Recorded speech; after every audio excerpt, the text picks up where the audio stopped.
Welcome to another video from Couch Coop, and what a scene! We are looking at the Bioshock collection, which came out in about 2018, and it came out on the PlayStation 4, and more importantly, it had PlayStation 4 Pro enhancements. Now let's talk about what we don't have on the PlayStation 5, because it's not as good a picture as over on the Microsoft fence, annoyingly. It's not actually going above 1080, but over on the S and the X, you get some super sampling that allows a near-on 2K performance, which is amazing.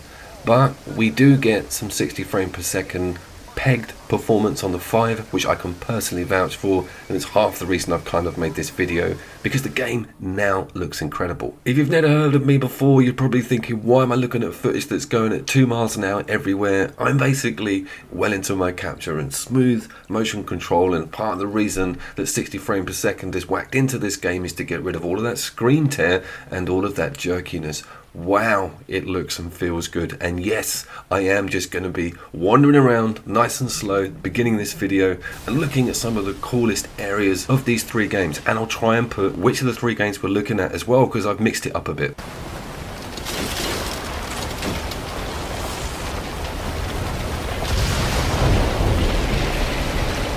Obviously an iconic scene here, the way that metal crippled under that pressure. I'll never forget seeing that on my 360 for the first time. Yes, this is Bioshock 1. You can tell with the UI or the HUD or the heads-up display, it's moved around a bit. The font changed. They changed things quite a lot up to Infinite. I also want to mention that in 2007, we saw footage of this game prior to the 360 coming out, I think. It was one of the sort of showcases of the machine's power. One of the scenes they showed was some close quarters combat with this wrench in this area, and the light still looks good to this day. It was such a great showcase. Wasn't even with guns. I don't think you even saw a Big Daddy. It was all to do with whacking this guy with the wrench, how those physics worked. 2007, guys. This is still looking incredible.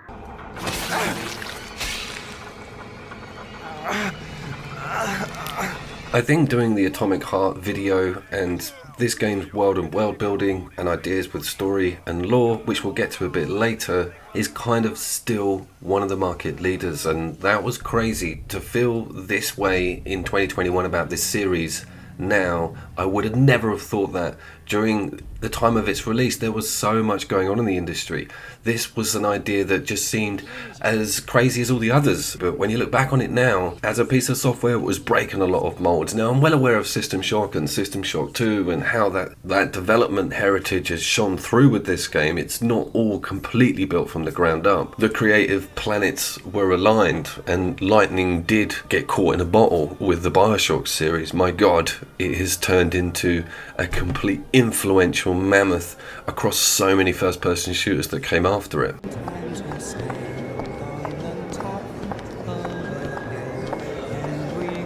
Now, what we're looking at here is the DLC that is within the Infinite disc, which is the Burial at Sea Parts 1 and 2. Now, this is the gold hidden within Infinite.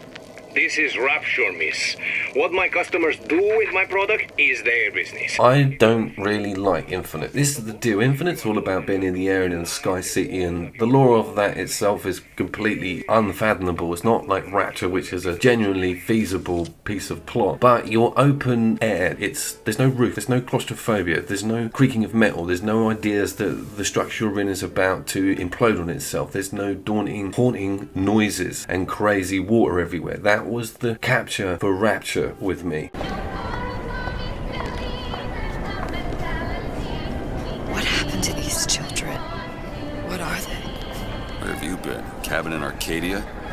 Little sisters. Check out this crazy little We Happy Few little nod. Some of those developers went on to make that game, right? That's very interesting. And another thing that I just can't put down is just how well placed and lit everything is. This game came out in 2013. But back to the Burial at Sea material, this is Rapture prior to it going wrong and leading to the events that give us the derelict Rapture of Bioshock 1. This is incredible to see the city in its prime, to see all the outlets and that Art Deco style really pushed through. Its true beauty seen properly for the first time for me.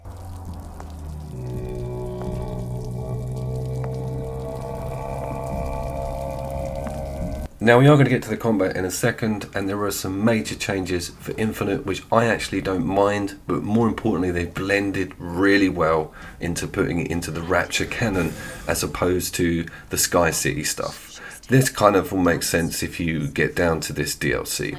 I did want to talk about the perfect framing of not only load screens / a lift screen, but any dialogue delivery from your companion to you. Everything is beautifully framed, and the animations that go on in the background and some of the depth that's put in these beautiful scenes that are going on are incredible. And by the way, if she keeps putting the cigarettes out on the floor, no wonder the place will turn into a massive mess.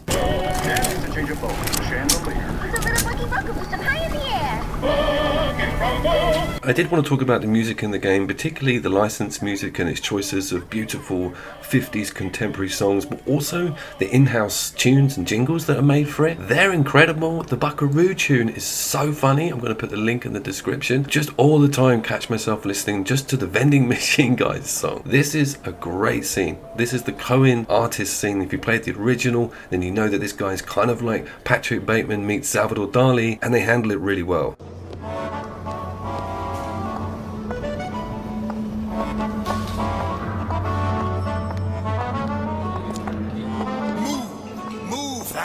He was kind of quite a big personality in the original game, so it's really important that they paid him with the respect and gave him a cool mission and introduction when it came to this Buried at Sea DLC. Over the years I've been trying to dissect why I have such an undiluted love for these games, particularly the first two and this DLC, and I think this is the crux. The game has an incredible art director and a vision, alright? And that vision was never deviated from at all for 1 nanosecond entire way through the first game. Some of that's true in the second game. The third game, we'll get to that idea in a second. But this is something, and that's why I had the interest in Atomic Heart, that you don't see a lot of nowadays. A committed, off the beaten track art direction that may be a bit risky is not something that the big name publishers and studios are up for anymore, I think. 2013 was kind of a lifetime ago in game development years, because the stuff that's churned out regularly now is nowhere near this. It's nowhere near this.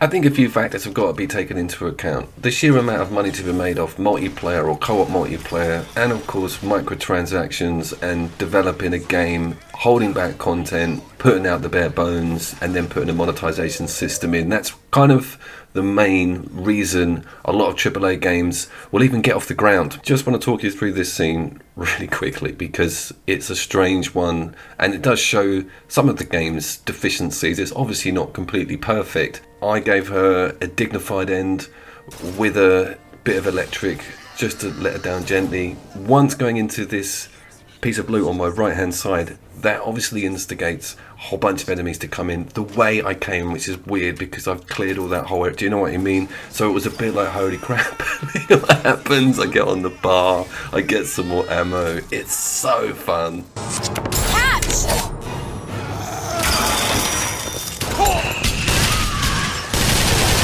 Like, it runs just as well as Cyberpunk 2077. If I'm smiling as much as I am when I play Doom Eternal, none of these games should be compared to something that came out in 2013.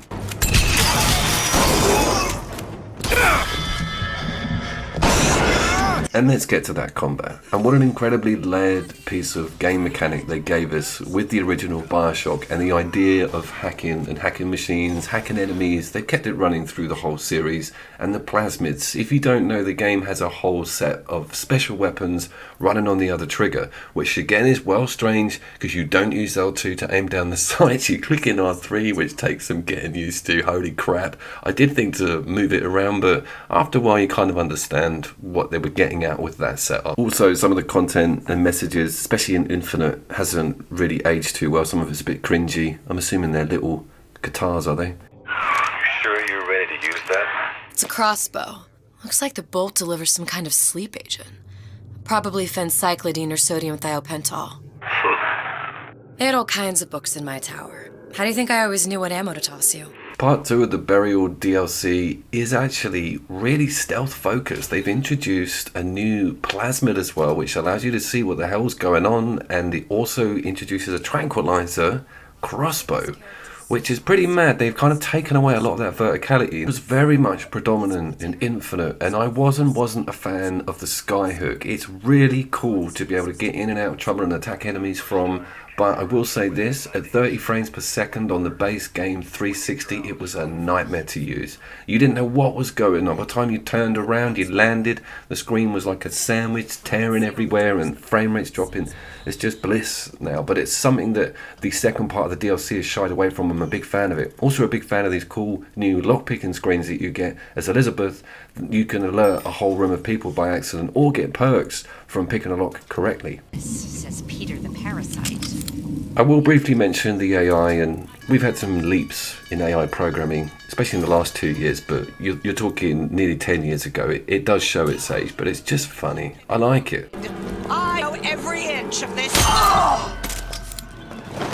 And that kind of brings me to my final point with it all. I played this game this month with an idea of looking at it with a modern set of eyes against a first-person shooter backlog of huge AAA budget games, and I was expecting this to underperform so badly, visually and on a gameplay level. It smashed it. Bayonet C is absolutely amazing. I got this in 2016, this collection. It's taken me 5 years to get to the end of that 2-part section, and there is a mission or one more piece of DLC which is based in the Sky City, which I'll get to. I'm saving it, bit of a nugget, but seeing Rapture in its prime, getting all that backstory, playing DeWitt as the detective, you're getting that LA noir backdrop, cool black and white material going on. Stop! This scene is not only a Stephen King's It reference, but it's also got a pinch of Schindler's List with that beautiful red only on the black and white. It's got a lot of Easter eggs in it.